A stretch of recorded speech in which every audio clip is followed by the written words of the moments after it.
What's up, guys? Emilio back again. There has been tons of news coming out for the new Dragon Ball Super Broly movie. So in this video, I will talk about Broly possibly wanting revenge on Vegeta and how he could be a descendant of one of the evil Saiyans that fought Yamoshi long ago. So get ready, guys, this will be exciting.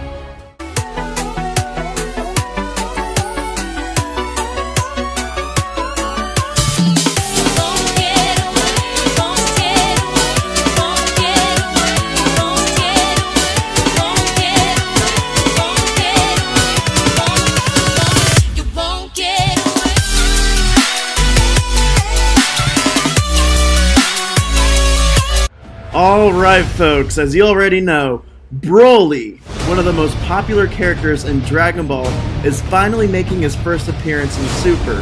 And with the new trailer bringing a lot of excitement, I have seen a lot of fans ask the following questions. Where has Broly been all of this time? And why is his Green Berserker Saiyan form way more powerful than Kale's and stronger than the power level of a God of Destruction? And what is Broly's connection to Frieza, Goku, Vegeta, and the new characters Cholet and Lemo? Well, in this video, I will try to answer those questions with the theory I came up with, and of course, in order to make a good theory, you need evidence. So first, let's talk briefly about the interview with the Dragon Ball Super movie director Tatsuya Naganime so that we can have a better idea on what we can discover on the backstory of Broly, since I believe there are key pieces to this interview that have shed more light on this mysterious Saiyan survivor. So thanks to Herms98 on Twitter, we have translations on the character bios from the Dragon Ball movie webpage that I'll leave a link in the description in case you guys want to take a look yourself. Going over the new characters, Cholet is a young delinquent girl who acts on her emotions. She helps Broly without even thinking of the consequences, with terrible results. Lemo has served in Frieza's army for decades. He wants to do something about Broly, but knows his own limits. Lemo encountering Broly and Cholet's actions start to influence him. Naganime likes the balance between these characters, but saying more would spoil the movie. Alright, so those were his words during the interview. Now going to the movie trailer, we have an image of Frieza's ship with Goku and Vegeta standing in front of it. We can also see Frieza standing there and then Broly and Paragus walking out of the ship. So one of the big questions is, how did Broly and Paragus end up in Frieza's army? And why would they both want to serve under someone who destroyed their own planet? Well, the main ingredient is Lemo and his decades of service in Frieza's army. After Frieza destroyed planet Vegeta, most of the Saiyans were destroyed except for the ones we have all grown up loving. However, we now know that Paragus and Broly must have also escaped the disaster as well. Paragus must have had the foresight of Frieza eventually wanting to destroy the Saiyans. Knowing this, Paragus fled planet Vegeta and took a young Broly with him to avoid a war they were not ready to fight. So there was no knowledge of Paragus or Broly being alive for decades, until one of Frieza's most loyal soldiers found them, who is no other than Lemo. Even during Frieza's death, Lemo continued to serve him and carried out actions of the Frieza Force. Paragus is a brilliant scientist and developed ways to stay hidden in the far reaches of the universe.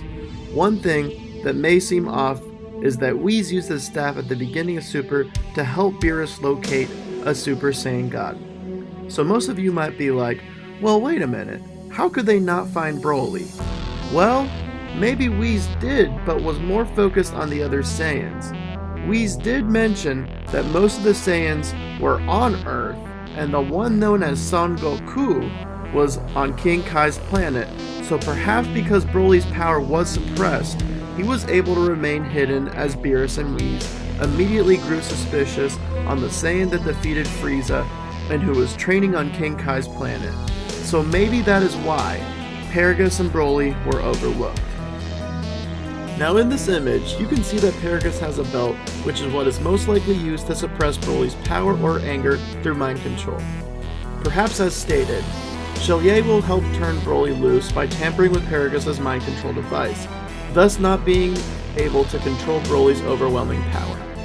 So, going more into Broly's power, I recently heard a Broly backstory theory that a well-known YouTuber did who was known as Oppa Senpai, or Anime Live Reactions. I thought his theory was actually fantastic. So in this section of the video, I will credit him for the theory he did on genetic engineering through gene modification and on the manipulation of S cells, as I want to use part of his idea into my theory. There will also be a link to view his theory in the description below because he goes into a lot of detail and it's very interesting. So long story short, he basically pointed out that last year Toriyama spoke of Yamoshi and introduced the concept of S cells for the very first time and during the production of the new Dragon Ball Super movie. Toriyama didn't tell us what the new movie was about, but did talk on the importance of the S cells, so in order for a Saiyan to transform into a Super Saiyan, they must have S cells in their body in order for the transformation to be possible. Oppa Senpai believes that Broly and other children were experimented on, as you can see in the trailer, of what looks like Saiyan babies inside incubators. Paragus is likely an evil scientist and wants to eventually make the Ultimate Saiyan for his own cause.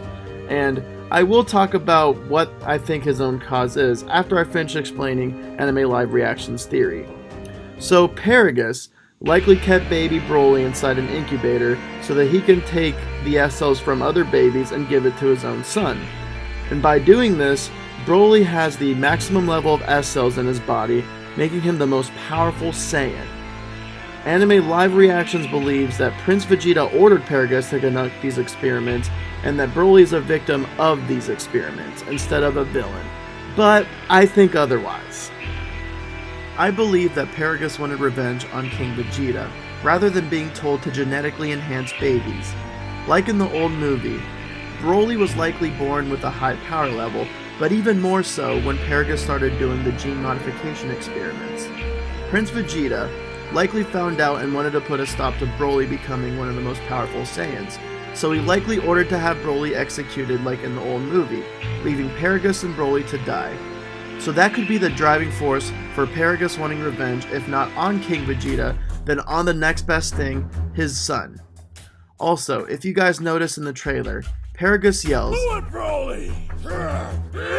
Broly instantly launches at Vegeta first instead of Goku.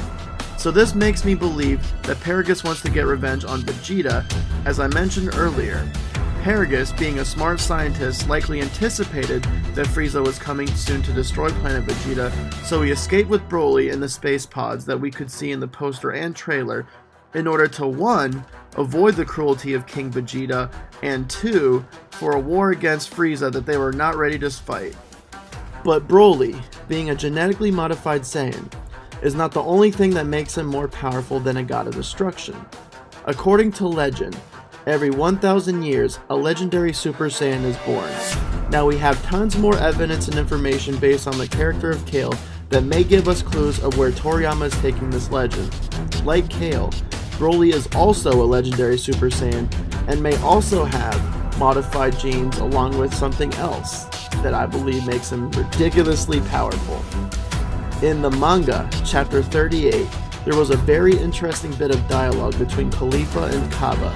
Toyotaro wrote in that according to legend, a demonic legendary Saiyan appears every 1,000 years, and I do not think that Toyotaro threw it in this line for extra lore, since it goes right in line with what Vegeta said on Namek back in the Dragon Ball Z Frieza saga, when Goku appeared on Earth to battle Recoome. Vegeta told this long tale of a legendary Super Saiyan that appeared 1,000 years ago, and that this Saiyan could not control his power and eventually destroyed himself. As we already know, Super Saiyan God is created out of necessity, where Super Saiyan Demon could end up being created out of something based on greed. So I do not only believe that Broly's power comes from just being the legendary devil or demon Saiyan that appears every 1,000 years, along with having a genetically modified body. I think there is one last key to the puzzle that would explain how he is more powerful than a Super Saiyan God and God of Destruction level.